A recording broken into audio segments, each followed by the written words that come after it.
Hi guys, Jordan from P&P Campers. Just going to do your handover video on your Chausson. It's a Chausson Welcome. Not 100% I know. Oh, it's a 728 EB. So under the bonnet here, and obviously based on the Fiat Ducato or Peugeot Boxer, whichever one is the Fiat Ducato. So we've got your washer fluid over on the left hand side here. Power steering fluid and your engine coolant sit underneath this little cover just here. Just literally undo these and that'll give you access to those. Brake fluid just there. Engine oil, you can top up from this point at the top, and your engine oil dipstick is the red topped one just there. You then got under this little cap over here is your positive terminal for jump starting the vehicle. And your earthing point for that is this one just here. So basically positive over there, negative here. It does say that just above there, only for jump start. You've got your paint code just here, so that's 691, and that is basically this blue colour. Now obviously most of the vans are in a white, but this one's in a nice original Fiat blue colour. And that's what that code is for there. All of this stuff here is just for your air conditioning unit. The weight plate, this is the original Fiat weight plate, and then this is your one that you actually go off. This is the Trigano one. Trigano is the group that owns Chausson. So basically you're weighing up 3.5 tons, so you can drive it on any standard car license. Fuel filter sits at the back, just over there, and your air filter sits underneath that box, just there. On the near side, or the passenger side, we've got your bonnet release just here, and your fuel filler cap just down here. You will need your ignition key to get that open. Staying on this near side, we've got your electrical bits and pieces in this cupboard here. So you've got your 240 volt hookup. So this is, well, not the actual hookup itself, but this is your trip switches for the mains. The hookup itself is just to the right of this cupboard just here, but they're your trip switches for the mains. This is your 240 volt battery charger and various 12 volt fuses inside this box here. You've got the fresh tank just here, so you can undo this to get to the inside of the fresh tank if you need it, and your fresh water inlet just there. And then you've got your freshwater drain just here, so if you lift this up, all the fresh water from inside will drain out onto the ground.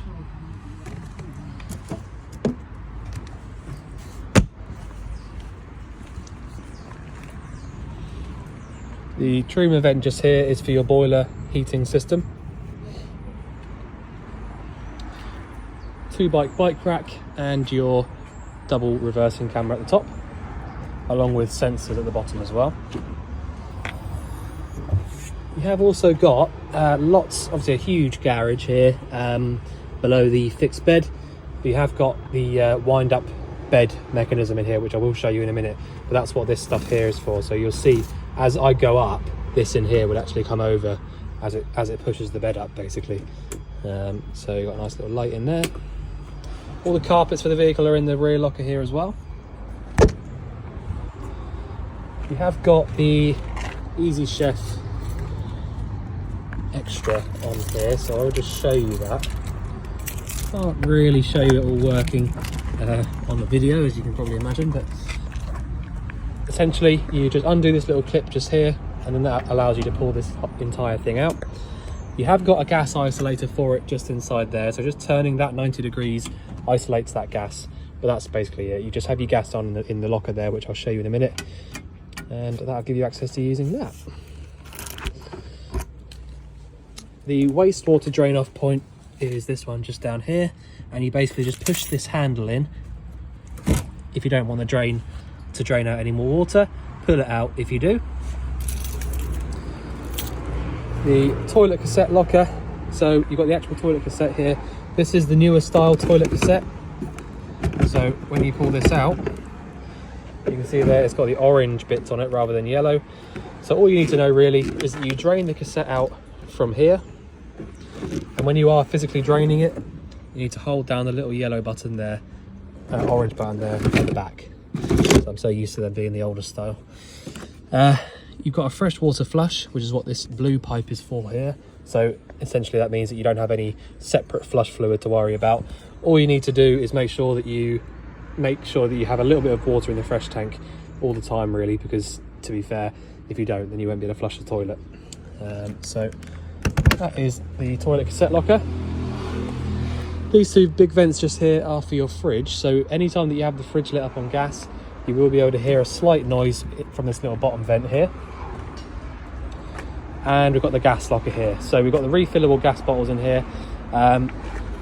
Refillable point is just out here on the outside of the locker, nice and neat.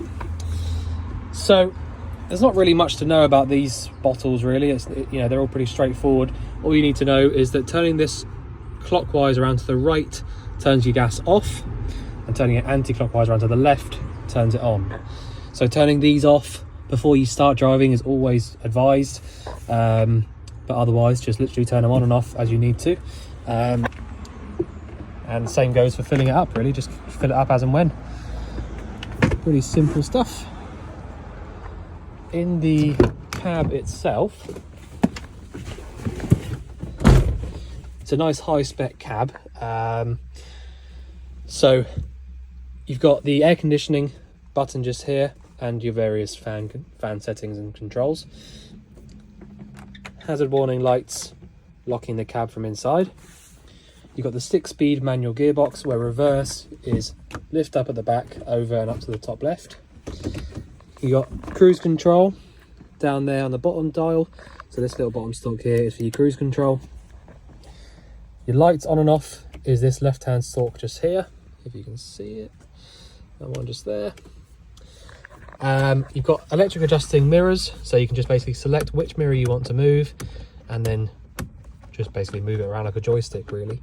And that just allows you to move any of the mirrors, as and where you need to.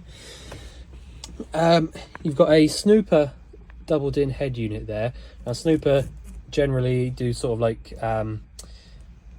high-end sat navs and things like that, so that should be a really nice quality bit of kit there. And your mirror mounted reversing camera screen, so that's all there. Again, really nice, neat install. You don't really get to see any wire going anywhere or anything like that, so it's nice and neat.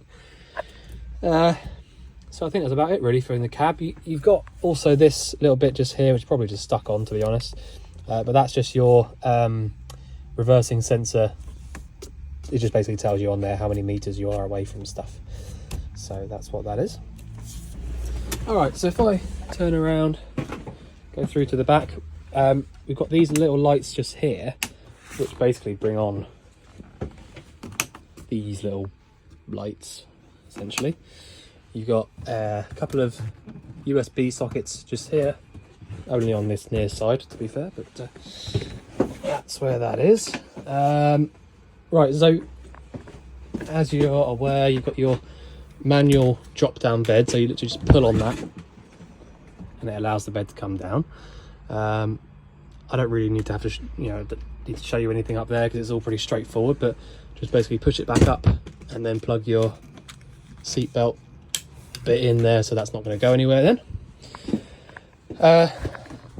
So the control panel, sorry if that's a bit close, you've got a main on and off switch just here. Let me just see if I can turn these lights off. All right, okay, that's probably a bit easier. You've got a main on and off switch just here, so if I turn that one off there, all the lights, anything 12 volt, will be turned off. You've then got a main lights on and off switch, water pump, and awning light switch. So having those first four on, sorry, there, essentially gives you access to all the lights, water pump, anything 12 volt, basically. So they're the ones that you want to use when you first come into the vehicle, essentially. The rest of them are all just guides telling you how much of things you've got, what power's in everything, etc. So you've got, if I click this one just here, that shows us your leisure battery voltage. So let's see that. So you're on just over 50%. If I press this next one, it shows the engine battery voltage. That should be a bit higher. There you go. So you're 100%. Fresh water level. So we're at between 1/3 and 2/3. And that's it. The next one there is basically just a light setting thing. So if you press and hold on that, I think it makes it dimmer and brighter. So I'll make it so that it's bright. There you go. So that's that. That is the control panel. If I want to turn anything off, just turn these ones off and then turn the main one off next to that. If the engine's running, you'll have this little light here lit up, which basically tells you that little symbol there is a battery going to another battery. So what that means is any decent motorhome or any decent brand of motorhome has got something called a split relay. So what a split relay does is it basically, when you start the engine up, the alternator charges up the engine battery just like any car or van, and then the split relay splits that power from the alternator to the engine battery, sends it back to the leisure battery and the fridge, so that all the time your engine's running, you're charging up the leisure battery as well as the engine battery. So that means that, you know, after any decent drive, your leisure battery is going to be full power when you get to wherever you're going. You've then also got your INET ready Truma combi boiler system. So at the moment, I know the screen's kind of off at the moment, but you can see these two little lights here are flashing. Oh God, didn't mean to do that. Okay, so if I let that go off again, that'd be easier. I'll try not to twiddle the dial again. I'll let that screen go blank. Okay, so you can see these two little lights here are flashing, to the gas symbol and the hot water symbol. All right, so the hot water one is saying eco next to it. So that means that I've got the hot water on and it's working on its eco mode. Okay, so at the moment, the water inside the boiler is trying to heat up. And the little flame symbol there means that the heating is on. Okay, so again, I'll show you how to do all of this in a minute, but I'm just showing you what those two things there, when they're flashing at you, it means that they're actually working and on. The next symbol there is the gas bottle symbol. Okay, so that means that the boiler is basically working via the gas. So I've got the gas switched on in the cupboard out there. I don't have a mains cable plugged into the vehicle, so I can't use this system on the mains. And you can also see there that the fan is set to low. So if I just swap hands a second. Sorry if it's a little bit shaky, but I can't really hold it up at this right sort of level. So if I click through here now, let the camera adjust. If I click through here, at the moment you can see it's flashing on the little symbol here, which means the heating inside the vehicle. So if I click on that one, you can see there it's set to 22 degrees and it won't stop until this little thermostat here reads 22 degrees. Just like any, you know, heating at home, the only difference is that this one works on blown air heating rather than water, but it's the same idea. You set your temperature. So again, go through, click on this one, set your temperature, so I could choose anything I wanted really. All right, click off it again, go to the next one, which is your hot water, click on that, and like I said, I got it set to eco, so I'm going to turn that up now to hot. There is also boost as well, but we'll leave it on hot for now. We don't, you know, we're not in a crazy rush for any hot water. The next one along is your energy settings. So at the moment I've got it lit up on gas. If I go to here, I can flick through mix 1, which is gas and electric, mix 2, which is gas and basically a little bit more electric, electric 1 or electric 2. But like I said, at the moment I've only got gas, so I'm going to leave it on gas. The next one across is your fan setting. Again, like I said, it was on eco, high, and you'll hear straight away, you can probably hear the boiler's gone a little bit crazy now because I've set it to high. So after not very long at all, these little circular vents that are dotted around will start pumping around nice hot air, and it will get to whatever desired temperature that you've sort of selected. If I want to turn all of that off, I basically just go back to either of these two here, click on that and go to off, so that's the hot water off now. Click on this one and go all the way down to off, and that's it. You can now leave that alone and the boiler will completely turn itself off. The next appliance I want to show you is the fridge. So at the moment, I've got the fridge lit up on gas.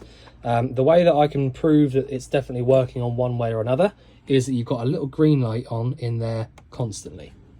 If I click on this button here, it'll come up saying A, so basically meaning it's on its automatic mode, okay? So that was my fault, I pressed the button, I didn't mean to. So I'm going to turn it completely off so I can show you it working from start to finish, basically. So the only thing is with these newer vehicles, everything's kind of like touch screen and stuff like that. It's actually a little bit more difficult to explain, but hopefully it makes sense. So press and hold on that to get these lights to come on. It will then come up straight away with whatever one that you had selected last time. So this one here is flashing at us and it's giving us a code number 10. And the reason it's flashing at us is because it's trying to use the electric hookup to cool the fridge down. But like I said, I haven't got an electric hookup plugged in, so it won't work. So I can flick through this little touchscreen button here. It's now gone to 12 volt, which also will not work because the engine's not running. If I flick through again, I can select gas because I've got the gas switched on. All right, so as soon as it goes to that one, you can just leave it, it will light up, and then all you have to do is select your temperature, which is that one. So 1 through to 5, you can leave it on 4 or 5, it's completely up to you. Okay, so if I wanted to leave it on automatic mode so that it would literally select whatever energy I wanted it to by itself, I can leave it there. So basically what this whole setup here is saying to us now is that we're in automatic mode and it's chosen gas because it's the only way that it will work. So essentially, if I plugged a hookup cable into the vehicle now, it would most likely switch over to 240 volt. And if I started the engine up, it would change over to 12 volt. So if you're going to be using the van all the time, sometimes it is actually a good idea to leave it on auto. But if you're only going to be using it once in a while, it's sometimes easier just to select it yourself. But that's it. So to turn it off, press and hold. And if you have no light on inside this little button at all, your fridge is off. Fridge unit, there should be lights that come on when you turn it on. There you go. So you've got the lights on in there. All right, so I'll turn this off. Okay, so you've got up here a couple of bits that I need to show you. So you've got your tilt and turn aerial there and the TV aerial booster at the back. So they're just a couple of bits to point out. You've then also got your TV unit in here. So you basically push this little button in or pull it out, whichever one. Easier with two hands, I can assure you. There you go. So there is your full-sized Vision Plus TV. I can see that the wires just got stuck there. So that comes all the way out like that. And then locks in place nice and tight just there. You've got these doors here. You've actually got various doors dotted around the van, to be honest, but you've got this door here that separates this front section from the back completely. And then you've also got these ones here as well, which basically come across here and close off the bedroom. So you can, the idea is you can have this as a bedroom, that as a bedroom, and then leave this part in the middle as the bathroom. All right, because you've got your separate shower, separate toilet. But yeah, I'm not going to close those just yet. So that's what that's all there for. So shower section, you've got nice lights behind here, sort of like backlit shower section. It is just a mixer tap just there. So just literally hot and cold. So it's all pretty straightforward. Okay, so I know it's a little bit of a random kind of way of doing things. Random, I shouldn't have gone in there really yet. So the next thing I want to talk about is your fresh water side of things. So if you've got the water pump on, you should be able to come to the tap here, pull the tap and get nice clear water coming through. When you turn that off, the pump should turn itself off, which it has done. All right, so that turning itself off just there says to me that there's no air in the system. If there was a lot of air in the system, the pump would just basically run on and run on. The only other reason the pump would run on and not stop is if there was a leak, or if you've left the boiler drain open or something like that, which I'll show you how to use in a minute.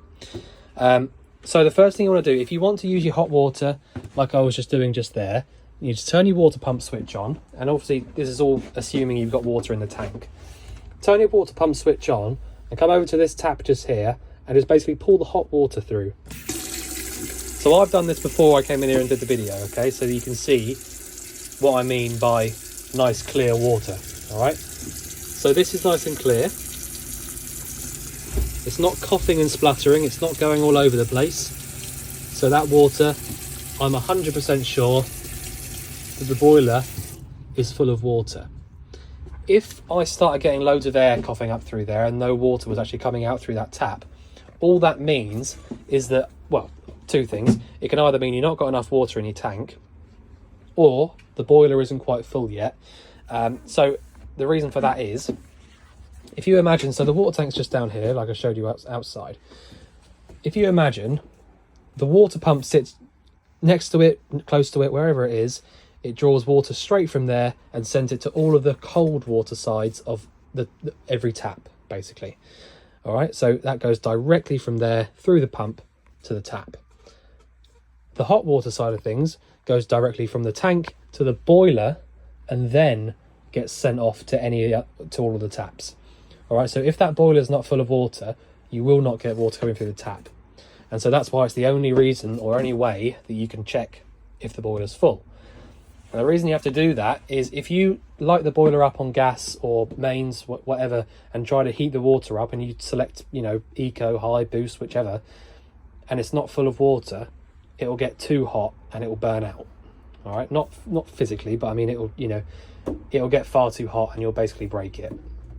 So you need to make sure that you've double checked that the boiler's full of water by doing what I've just shown you there before you try and use the hot water on the Truma iNet system back there. So that's that.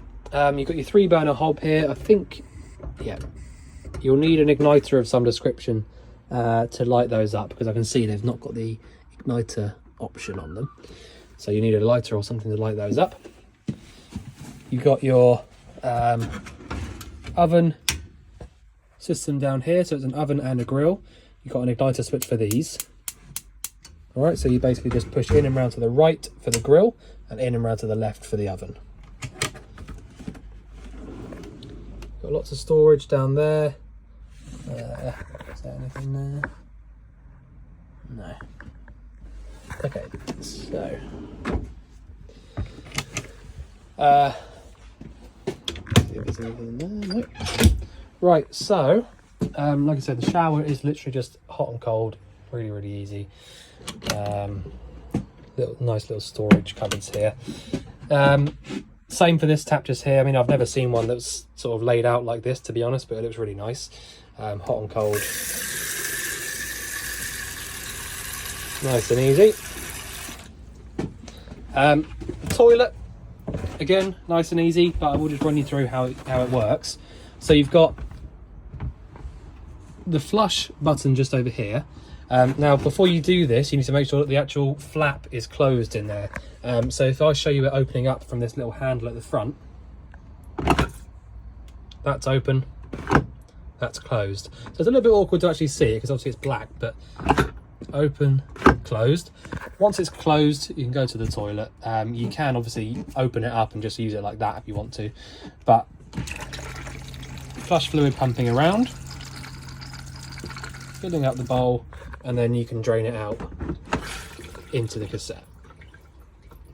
And then you need to make sure that you close that back over again when you're finished.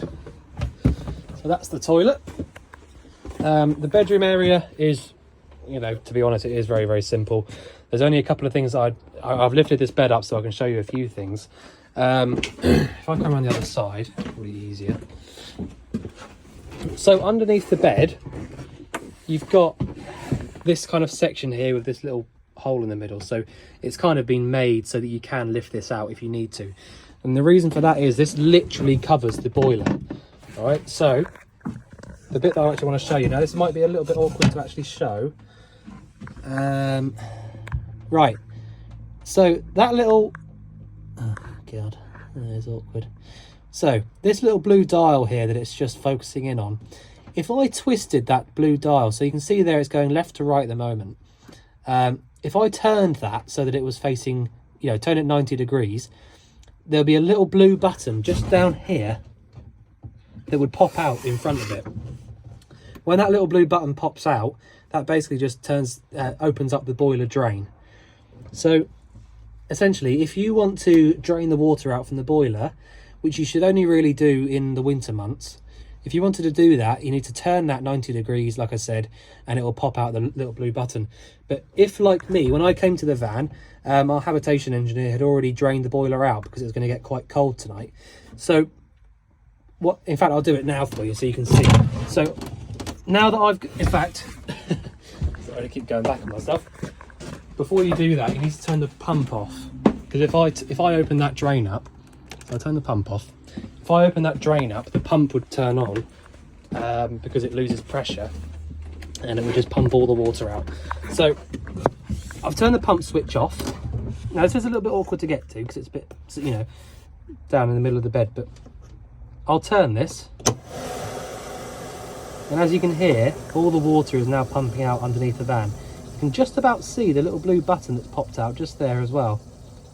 So if I now show you, what I'll do is I'll turn this and I'll stop the boiler from draining out the water so you can see what to do. So I'm just going to stand up. So I'll turn this and then I'll push the little blue button in. Okay, so that is all you need to do to stop the water from draining out underneath.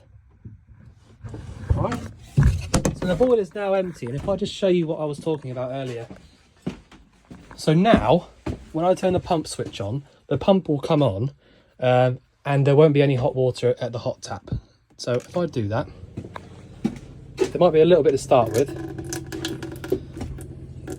So you see whereas before, when I had the pump on, so it will start to cough and splutter now, look. So let's just see.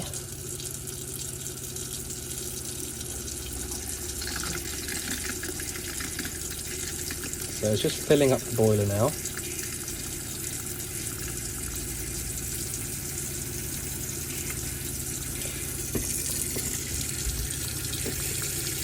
Go to the cold and to the hot.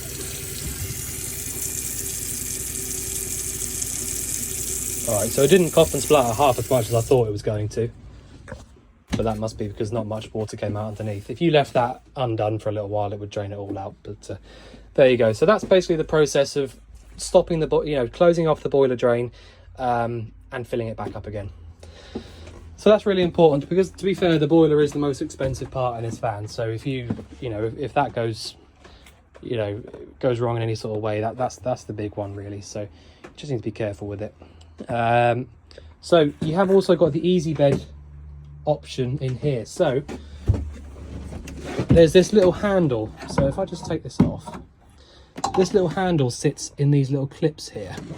Now I didn't actually know this had this before I got in here a minute ago and started setting up for the video, but if you just put this handle in here and pop it on that little cog, and it's quite easy, you just literally spin this around. Again, a little bit awkward with one hand, like whilst I'm videoing, but you can probably see the bed is actually lifting up, completely lifting up. So if I show you here, going all the way up. So you can see now, the bed used to be down there on the floor, and so I wasn't sure if you would have seen it or not, but I just thought I'd show you out, that actually working on these sort of like seatbelt winding straps, so they'll be super strong. They're never going to break on you. But yeah, so that's quite nice that you can set the height of the bed and all that sort of stuff. So that's there, and then obviously just wind it back down again.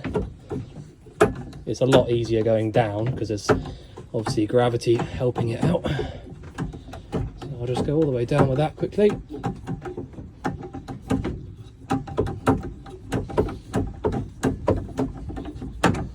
I must admit, something I do like about this van is the fact that it's not all electric. Sometimes you get the electric drop down beds, electric, adjusting bed in the back and all that, and they do go wrong sometimes. So it is quite nice actually having manual versions of them. Okay, so I'll put this handle back in a minute. But I just thought I'd show you that just in case you hadn't seen it. Various lights in the back of the van here. So I've shown you the fridge, the boiler. I think that's about it really. If there's anything you think I've missed out or anything you'd like going through again, just let us know. But otherwise, we look forward to seeing you soon to collect your van. Thanks very much.